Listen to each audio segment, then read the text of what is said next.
Elizabeth Banks didn't realize that her bonkers new film skincare, while a work of fiction, was actually inspired by a true story until way later into the process of making it. I didn't know it at all. I had never heard about it. I was just all in on Hope Goldman and this character and the sort of milieu of LA, she tells Entertainment Weekly. When she read the script, which is loosely inspired by celebrity facialist Dawn DeLuise, who was accused of a murder-for-hire plot against a rival esthetician, Banks says another real-life reference popped into her mind. A facialist she'd used in the past named Maddie. She was very much this Hope Goldman character in my mind, in that she had her own little place on 3rd Street in LA, and she was recommended to me by an agent, Johnny Depp's agent, who said, well, Johnny went to Maddie, and listed other clients who had gone to Maddie, she recalls. So when I read the script, that's what I was thinking. I was like, I'm going to base it on Maddie. The film follows fictional, famed esthetician Hope, who is gearing up to launch her own skincare line when a rival facialist, Angel Vergara, Luis Gerardo Mendez, opens a new boutique directly across from her store. After a series of increasingly disturbing events, Hope begins to suspect that someone is trying to sabotage her reputation and business. Together with her new friend, Jordan, Lewis Pullman, she embarks on a dangerous and wild mission to find out who is trying to destroy her life and career. Banks describes Pullman's character as a bit of a Lothario and an interesting foil to Hope. He's one of those sorts of young men who take advantage of older women, and I find that in LA, those people exist. They're kind of all creeping around in Hollywood, she says with a laugh. Director Austin Peters, who wrote the film's screenplay with Sam Freilich and Deering Reagan, grew up in Los Angeles and says he was intrigued by what makes it tick.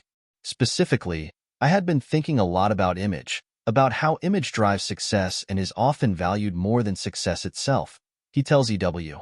These themes of authenticity, beauty, and superficiality playing out in this very real and often very gritty environment really excited me. I love the noir genre and the idea of doing this sunshine noir in the place I grew up in, set in the world of beauty, sparked the creation of this film.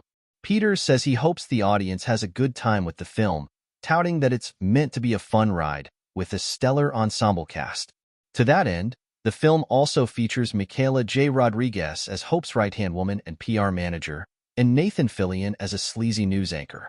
On the surface, all of these players seem very different than Hope, but they all have one very important thing in common. You are not sure what all the characters are capable of. What you know is you haven't seen everything, Banks teases. She continues, and so people present themselves as one way, but you get to see this sort of underbelly of everyone as well.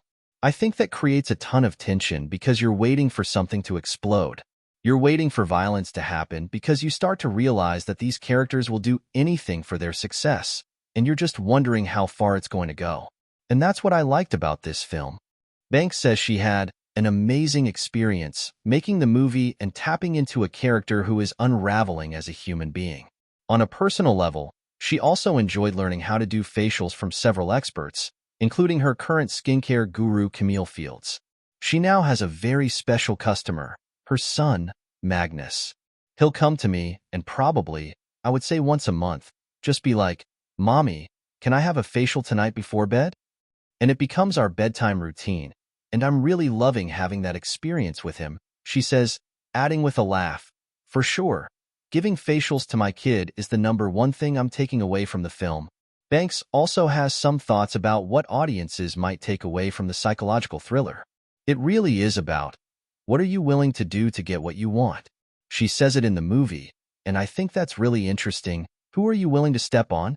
What sacrifices are you willing to make? Whose life are you willing to threaten?